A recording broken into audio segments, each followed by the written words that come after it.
ஜனனி ஜன்ம சௌக்கியானாம் வர்தனி குலசம்பதாம் பதவி பூர்வ புண்ணியானாம் லியதே ஜன்ம பத்திரிகா சூர்யாய ச சோமாய மங்களாய புதாய ச குரு சுக்ர சனிபியஸ்ச ராகவே கேதவே நமஹா. கஜானனம் பூதகணாதி சேவிதம் கவித்தஜம்போ பலசார பக்ஷிதம் உமாசுதம் சோக விநாச காரணம் நமாமி விக்னேஸ்வர பாதபங்கஜம். உலகெங்கும் வாழக்கூடிய நெக்ஸ்ட் ஜென் நேயர்கள் அனைவருக்கும் வணக்கம்.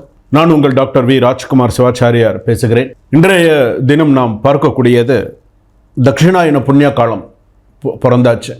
உத்தராயணம் தட்சிணாயனம் என்று சொல்லுவோம். தட்சிணாயன புண்ணிய காலம் பிறந்தாச்சு. இனிமேல் எல்லாமே கொஞ்சம் அமோகமாக இருக்கும் அப்படிங்கிற இது உண்டு. வார ராசி பலன் என்று சொல்லக்கூடிய இந்த வாரத்தில் இந்த ராசி பலன்கள், இந்த வாரம் கிரகங்கள்லாம் எப்படி நமக்கு என்னென்ன மாதிரியான விஷயங்களை நமக்கு இந்த வார ராசி பலன் நமக்கு சொல்கிறது. இந்த வார ராசி பலன் சொல்லும்போது 21ஆம் தேதியிலேருந்து 27ஆம் தேதி வரையில், ஆடி மாதம் 5ஆம் தேதியிலேருந்து ஆடி மாதம் 11ஆம் தேதி வரையில் 12 ராசிக்கான பலாபலன்கள் எப்படி இருக்கும், பொது பலன்கள் எப்படி இருக்கும். இது பொது பலன்கள் தான். சுய ஜாதகம் அப்படிங்கிறது வேற, ஜன்ம ஜாதகம் அப்படிங்கிறது சொல்கிறதுங்கிறது வேற. பொது ஜாதகம் எப்படி இருக்கும், இந்த வாரம் உங்களுக்கு எல்லாருக்கும் எப்படி இருக்கும், என்னென்ன செய்யணும், எப்படி இருக்கணும், என்னென்ன விஷயத்தில் கவனமாக இருக்கணும், என்ன இருக்கணும், எப்படி என்னங்கிறத நம்ம தெரிஞ்சுக்க போகிறோம். அவ்வளவுதான். இதில் பார்த்தீங்க அப்படின்னு சொன்னால் ஜூலை 27ஆம் தேதி அப்படின்னு சொல்லும்போது வாஸ்து நாள், ஞாயிற்றுக்கிழமை அன்னைக்கு நான் வாஸ்து நாள் வருது. சில பேருக்கு எல்லாருக்கும் ஒரு சந்தேகம் வந்துடும். வாஸ்து நாள்னு சொல்கிறாங்களே, ஆடி மாதத்தில் பூமி பூஜை போடலாமா அப்படிங்கிற ஒரு சந்தேகம் வந்துடும்.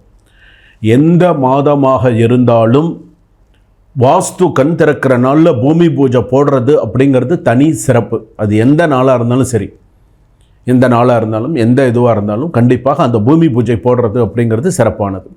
நீங்கள் என்ன பண்ணுங்கள், அந்த நாளில் ஒரு பூமி பூஜை போட்டு ஆவணி மாதத்தில் நீங்கள் வீடு கட்டுறதுக்கு கூட ஆரம்பிங்க, தப்பு கிடையாது. ஆனால் வாஸ்து கண் திறக்கக்கூடிய நேரம் அப்படின்னு சொல்லும்போது அந்த வாஸ்து நாளில் தான் பூமி பூஜை போட்டால் அந்த சிறப்பாக இருக்கும். ஆடி மாதங்கிறது அம்மனுக்கு உகந்த மாதம். அதே போல் வாஸ்து நாள் அப்படின்னு சொல்லும்போது பூமி பூஜை போட்டு நீங்கள் வீடு கட்ட ஆரம்பிக்கிறது நீங்கள் எப்போலேருந்து ஆரம்பிக்கலாம், ஆவணி மாதத்துலேருந்து கூட ஆரம்பிக்கலாம். ஆடி அமாவாசை வருது, பித்ருக்களுக்கு உகந்த தினம், ரொம்ப ரொம்ப சிறப்பான ஒரு நாள் பித்ருக்கள் தினம். முன்னோர்களுக்கெல்லாம் திதி கொடுக்கக்கூடிய ஒரு நாட்கள். ஸோ அந்த நாளில் வீட்டில் இருக்கக்கூடிய, நீங்கள் கோவிலுக்கு போய் திதி கொடுத்தாலும் சரி, வீட்டிலையே திதி கொடுத்தாலும் சரி, அந்த திதி கொடுக்கறது அப்படிங்கிறது மறந்துடாதீங்க. இந்த திதி கொடுக்கறதுலையே ரொம்ப ஒரு நிறையா ஆலயங்கள் இருக்குது. நம்ம பார்க்குறோம், ராமேஸ்வரம் போகிறாங்க, அதே போல் தனுஷ்கோடி போவாங்க, வேதாரண்யம் போவாங்க, நிறையா இடங்கள் இருக்குது, தேவிப்பட்டினம், நிறையா இடங்கள் இருக்குது திதி கொடுக்கறதுக்கு அப்படின்னு சொல்லி. கடற்கரையோரம் நிறையா இடத்துலலாம் நிறையா கோவில்களில், குளக்கரை, ஸோ நிறையா இடத்துல இந்த திதி கொடுக்கறது அப்படிங்கிறது உண்டு. அதுலேயும் பார்த்திங்கன்னா திருவனந்தபுரத்தில் ஒரு இடம் இருக்குது, பரசுராமர் கோவில்னு. எத்தனை பேர் நீங்கள் கேள்விப்பட்டிருக்கீங்கன்னு தெரியாது. பரசுராமர் கோவில்னு இருக்குது. ஸோ அது பார்த்திங்கன்னா சிரார்த்தத்துக்குன்னே உகந்த ஒரு சில விஷயங்கள்லாம் அங்கே இருக்குது. ஒரு முறை போயிட்டு அதில் நிறைய நல்ல மாற்றங்கள், நல்ல விஷயங்கள்லாம் வரும். நான் திதி கொடுத்ததில்லை, கொடுத்துன்னு இருக்கேன் அப்படின்னு சொன்னால் அந்த பரசுராமர் கோவிலுக்கு ஒரு தடவை நீங்கள் போயிட்டு வந்தீங்கன்னு சொன்னால் நிறைய நல்ல மாற்றங்கள்லாம் இருக்கும். சரி, அடுத்ததாக இப்போது நாம் என்ன பார்க்க போகிறோம் அப்படிங்கிறத 12 ராசிகளுக்கான பலாபலன்களை பார்க்க போகிறோம். 12 ராசி பலன்கள், மேஷ ராசியிலேருந்து மீன ராசி வரையில் வார ராசி பலன்கள் எப்படி இருக்குது அப்படிங்கிறத நம்ம பார்க்க போகிறோம். மிதுன ராசி நேயர்களே, உங்களுக்கு இந்த வாரம் ராசி பலன் எப்படி இருக்குது? சிறிய முரண்பாடுகள் சீராகும். ஃபஸ்ட்டு, பழைய பிரச்சனைகள் தீரும். 2வது, 3வது, செலவில் சீராக இருக்கும், நடக்கும். ஸோ பிரச்சனை இல்லை. ஒரு சக்தி வாய்ந்த வாரமாக இருக்கும் மிதுன ராசி. குழப்பங்கள் அதிகமாக இருக்கும். சில நேரத்தில் பார்த்தீங்கன்னா என்னடா இது, நமக்கு இந்த மாதிரிலாம் ஒரு சில விஷயங்கள்லாம் இருக்கே அப்படிங்கிற மாதிரி குழப்பங்கள் அதிகமாக தான் இருக்கும். இருந்தாலும் இப்போ பார்த்தீங்கன்னா உங்களுக்கு பொறுப்புகள் அதிகமாகிடுச்சு. இப்போ உங்களுக்கு சில இந்த வாரத்தில் பொறுப்புகள் அதிகமாக கொடுக்கக்கூடிய சூழ்நிலைகள் வந்தாச்சு. அதுலேயும் பார்த்தீங்க அப்படின்னு சொன்னால் உங்களுடைய ராசிக்கு அப்படின்னு சொல்லும்போது ஆர்வம் உள்ளவர், புத்திசாலித்தனமாக பேசக்கூடியவர், சஞ்சல மனம் எப்பொழுதுமே இருக்குது. பணம், மார்க்கெட்டும், டூரிசம், எழுத்து துறைகளில் கொஞ்சம் ஓரளவுக்கு நல்ல வருமானத்தை பார்க்கலாம். காதல், திருமணம், காதலில் ஆர்வம் அதிகம், ஆனால் நிலைத்த உறவு அப்படிங்கிறது பார்த்திங்கன்னா நீங்கள் சந்தேகம் இல்லாமல், தகராறு இல்லாமல் போகணும் அப்படின்னு சொல்லியிருக்கு. வியாபாரம் அப்படின்னு எடுத்துட்டோன்னா பார்த்திங்கன்னா ட்ராவல்ஸ் துறைகளில் நல்ல ஓரளவுக்கு நல்ல வெற்றி பெறக்கூடிய சூழ்நிலைகள் வரும். அடுத்ததாக பார்த்திங்க அப்படின்னு சொன்னால் அவங்களுக்கே பார்த்திங்கன்னா நல்ல ஆழ்ந்த சிந்தனை உண்டு. மிதுன ராசிக்காரர்களுக்குன்னா நல்ல ஒரு ஆழ்ந்த சிந்தனை, உள்ளுணர்வுகள், புரட்சிகர தன்மை உண்டு. திடீர் வருமானம் மற்றும் திடீர் இழப்புகளும் உண்டு. வருமானம் வருதா, திடீர்னு இழப்புகளும் உண்டு. கவனமாக இருக்கணும் இந்த வாரம். ஐடி, சைக்காலஜி, மருத்துவம், இந்த துறையிலெல்லாம் வந்து பார்த்திங்கன்னா நல்ல சிறப்பாக இருக்கும். மன அழுத்தங்கள் கடந்த பிறகு சொத்து வசதி வந்து சேரும். அதே போல் வந்து பார்த்திங்கன்னா சில பேருக்கு வந்து பார்த்திங்கன்னா பிரிவுகள் ஏற்படும். மிதுன ராசிக்காரர்களுக்கு சில பேருக்கு பிரிவினை ஏற்படும். மிஸ் அண்டர்ஸ்டாண்டிங்ஸ்னால சில பேருக்கு அந்த பிரிவினை அப்படிங்கிறது ஏற்படும். அதாவது ஆன்மீக நம்பிக்கை அதிகமாக இருக்கும். குடும்பத்தில் அன்பு, ஆசை, பாசம், ஆசாபாசம்லாம் நிறையா இருக்கும். கடின உழைப்புடன் நிலையான வருமானம் இருக்கும். அடுத்ததாக வந்து பார்த்திங்கன்னா வெளிப்படையான ஒரு சில விஷயங்கள் குடும்பத்தில் இருக்கும். தெய்வீக துறையில் வெற்றி கிடைக்கக்கூடிய வாய்ப்புகள் உண்டு. இந்த மிதுன ராசியிலே இருக்கக்கூடியவர்களுக்கு சில பேருக்கு 30 வயசுக்கு மேலே தான் சொத்து சேர்க்கக்கூடியது, 30 வயசுக்கு மேலே தான் வேலை நிரந்தரம், 30 வயசுக்கு மேலே தான் ஒரு சொத்து வாங்கிறது அப்படிங்கிற மாதிரிலாம் சில பேருக்கு இருக்கும். ஸோ அதெல்லாம் கண்டிப்பாக அவங்க ராசிக்கே உரிய விஷயங்கள் அதெல்லாம். அடுத்ததாக பெரும்பாலும் வந்து பார்த்திங்கன்னா திருமணம் சம்மந்தப்பட்டது, பேச்சுவார்த்தைகள் திருமணம் சம்மந்தப்பட்டது. இப்போ நான் பேசணும், திருமண விஷயங்கள் சில விஷயங்கள் நான் பண்ணணும்னு நினைக்கிறேன் அப்படின்னு சொன்னால் தாராளமாக பண்ணலாம், பேசலாம். தாராளமாக திருமண விஷயங்கள் பேசலாம். திருமண விஷயங்கள்லாம் ஆவணி மாதத்தில் சில விஷயங்கள்லாம் பண்ணினீங்க அப்படின்னு சொன்னால் நிறைய நல்ல விஷயங்கள் நடக்கிறதுக்கான வாய்ப்புகள் பிரகாசமாக இருக்கும்.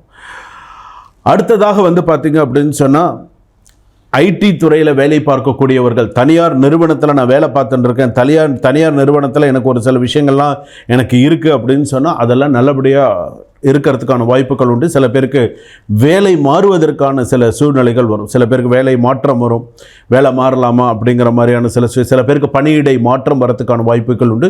தொழில் அப்படின்னு எடுத்துட்டோன்னே எந்த தொழிலாக இருந்தாலும் மிதுன ராசி நிறைய அதில் முதலீடு போட்டு இப்போ நண்பர்கள் மூலமாகவோ மற்றவர்கள் மூலமாகவோ நிறைய விஷயத்தை போட்டு இப்போதைக்கு கஷ்டப்படாதீங்க, பிறகு பார்த்து கொள்ளலாம். எதுவாக இருந்தாலும் கொஞ்சம் பொறுமையாக செய்யவும்.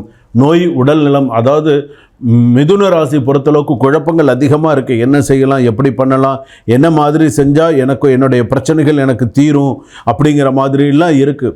நண்பர்கள் மூலம் உதவிகரமாக இருப்பார்கள். நண்பர்கள்லாம் கொஞ்சம் உதவியாக இருப்பாங்க. தூக்கமின்மை அதிகமாக இருக்குது. இந்த தோல் பிரச்சனை அதிகமாக இருக்குது. ஸ்கின் ப்ராப்ளம் அதிகமாக இருக்குது.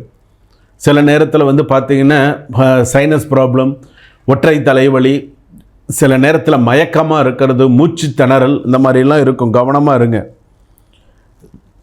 அதே போல் கடன் சம்மந்தப்பட்டது அப்படின்னும்போது கடன் அதிகமாக இருக்கும். இருக்க கொஞ்சம் கடன் அதிகமாக தான் இருக்கும். கடன் சம்மந்தப்பட்டதில் கொஞ்சம் கவனமாக இருங்க. எக்ஸ்ட்ரா கடன் வாங்கிட்டு போயிடாதீங்க. இருக்கிற கடன் அடைக்கணும் அப்படிங்கிறதுல முயற்சி பண்ணுங்கள். மாணவிகள் படிப்பில் நல்லா படிப்பாங்க. நல்ல படிப்பில் நல்ல ஒரு முன்னேற்றம் இருக்கும். படிப்பு விஷயத்தில் அஜாக்கிரதையாக இருந்தீங்கன்னா மார்க்ஸ் கொஞ்சம் சில விஷயங்கள் போயிடும். படிப்பில் கொஞ்சம் ஜாக்கிரதையாக இருக்க வேண்டும். கொஞ்சம் கேர்லெஸ்ஸாக இருந்துட்டிங்கன்னா மிஸ் ஆகிடும். அந்த இடத்துல வேறு ஒருத்தர் உங்கள் இடத்த பிடிச்சிருவாங்க. ஸோ நல்லபடியாக படிக்கிறதுல நிறைய கான்சன்ட்ரேட் பண்ணுங்கள். சொத்து சம்பந்தமான விஷயங்கள் எல்லாம் சிறப்பாக இருக்கக்கூடியதாக இருக்கும். சில பேருக்கு வந்து பார்த்திங்கன்னா சொத்து தொடர்பான நல்ல செய்திகள் வந்து சேரும். சில பேருக்கு வந்து பார்த்திங்கன்னா சொத்தை ஏமாத்துறதுக்கான சில சூழ்நிலைகள் உண்டு. உங்களுக்கு வர வேண்டிய சொத்தை, உங்களுக்கு கொடுக்க வேண்டிய சொத்தை ஒரு பெண் இருந்து தடுத்து கொண்டு இருப்பார்கள். கொடுக்கக்கூடாது, செய்யக்கூடாது, பண்ணக்கூடாது அப்படிங்கிற மாதிரி சில பேர் பண்ணுவாங்க. சில பேர் வந்து பார்த்திங்கன்னா உங்கள் குடும்பத்தை பார்த்தே சில பேருக்கு பொறாமைகள் அதிகமாக இருக்கும்.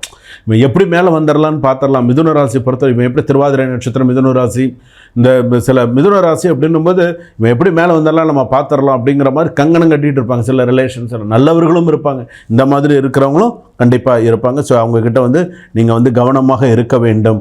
அடுத்ததாக வந்து பார்த்திங்க அப்படின்னு சொன்னால் உங்களுக்கு வந்து பார்த்திங்கன்னா சொத்து வாங்க தாமதம். ஸோ சொத்து வாங்குறது அப்படிங்கிறது கொஞ்சம் தாமதமாக இருக்கும். கொஞ்சம் பார்த்து செய்யுங்க. எது செஞ்சாலுமே ஷேர் மார்க்கெட்டில் கொஞ்சம் கவனமாக பணம் போடுறது எடுக்கிறதெல்லாம் பார்த்து செய்யுங்க. பெண்களுக்கு அப்படின்னு எடுத்துக்கும் பொழுது பெண்களுக்கு வேலை சம்மந்தப்பட்டதில் நிறையா பிரச்சனைகள் உண்டு. தலைவலி நிறையா உண்டு. நிறையா ப்ராஜெக்ட் அது இதுன்னு தேவையில்லாத இப்போ டென்ஷனை ஏற்படுத்தி விட்ருவாங்க. டென்ஷன் அதிகமாக இருக்கும், ஸ்ட்ரெஸ் அதிகமாக இருக்கும் பெண்களுக்கு. சில நேரத்தில் தன்னுடைய முக்கியமான சில விஷயங்கள் காணாமல் போயிடும். சில நேரத்தில் வண்டி செலவுகள் நிறையா வைக்கும். குறித்த நேரத்தில் கார் வராது. இந்த மாதிரியான பிரச்சனைகள்லாம் வர வாரத்தில் உண்டு. கவனமாக இருங்க. வேலை சம்மந்தப்பட்டதில் பெண்கள் செய்யக்கூடிய தொழில் சம்மந்தப்பட்டதுலலாம் ஓரளவுக்கு கொஞ்சம் தொழிலெலாம் நன்னா இருக்கும். நீங்கள் செய்யக்கூடிய சுய தொழிலாக இருந்தாலுமே உங்கள் தொழிலில் நீங்கள் கவனமாக இருங்க. பணம் கொடுக்கல் வாங்கல் விஷயங்கள், ஒரு சீட்டு போடுறீங்க, உங்கள் ஆண் நண்பர்கள், சில விஷயங்கள் எல்லாத்துக்கும் கொஞ்சம் கவனமாக இருங்க. சிறு குறு தொழில்கள் எல்லாம் சிறப்பாக இருக்கும். விவசாயம் வந்து பார்த்திங்கன்னா சற்று லாபத்தோடு இருக்கும். சற்று லாபத்தோடு இருக்கக்கூடிய வாய்ப்புகள் நிறையா இருக்கும். அடுத்ததாக குலதெய்வ கர்மா குலதெய்வம் அப்படிங்கிறது வந்து பார்த்திங்கன்னா உங்களுக்கு நிறைவாக இருக்குது குலதெய்வம். ஆனால் சில பேருக்கு குலதெய்வமே தெரியாமல் இன்றைக்கும் வந்து பார்த்திங்கன்னா நினச்ச சுவாமியை வழிபாடு பண்ணிட்டு இருக்கீங்க. உங்களுடைய கர்மா அப்படின்னு சொல்லும்பொழுது இன்றைக்கும் மிதுன ராசி பொறுத்தளவுக்கு சில விஷயங்களில் இன்னும் தலையெடுக்க முடியாமல், இன்றைக்கி உண்மையை சொல்லணும்னு சொன்னால் இந்த மிதுன ராசிக்காரர்கள் சொல்லும்போது 2012 சரி, 2015 சரி, 2018 சரி, இந்த நிமிஷம் வரைக்கும் கஷ்டப்பட்டு இருக்காங்க. குலதெய்வத்துடைய ஒரு சில முக்கியமான சில அறிகுறிகள் இல்லாதது ஒரு குறையாகவே இருக்குது. முன்னோர்கள் குறை இருக்குது. இறந்தவர்கள் அகால மரணத்துடைய சில குறைகள் குடும்பத்தில் இருக்குது. இதெல்லாம் பற்றி டீட்டெயில்ஸாக தெரிஞ்சுக்கணும்னு டிஸ்கிரிப்ஷனில் நம்பர் இருக்குது, நீங்கள் கேட்டு தெரிஞ்சுக்கலாம். திருமணம் மறுமணம் சம்மந்தப்பட்டதெல்லாம் கொஞ்சம் சிறப்பாக இருக்கும். விவாகரத்து கேஸெல்லாம் கொஞ்சம் பதியறதுக்கான வாய்ப்புகள் நிறையா உண்டு. இந்த வாரத்திற்கு அப்படின்னு சொல்லும்போது தட்சிணாமூர்த்திக்கு விளக்கு போடுங்க. தட்சிணாமூர்த்திக்கு நெய் தீபம் ஏற்றி விளக்கேற்றினால் உங்களுக்கு சிறப்பு. சோமம் ஆனந்த சம்பூதம் சோமார்க்க கிருதசேகரம் தட்சிணாபி முகம் வந்தே தட்சிணாமூர்த்தி மாசரையே, இந்த ஸ்லோகத்தை சொல்லி தட்சிணாமூர்த்திக்கு நெய் விளக்கு ஏற்றிங்க வியாழக்கிழமையில். இந்த வாரம் உங்களுக்கு ஒரு சிறப்பான ஒரு வாரமாக இருக்கும். கவலைப்படாதீங்க, வெற்றி உங்களுக்கு நிச்சயமாக இருக்கும். வாழ்க வளமுடன்.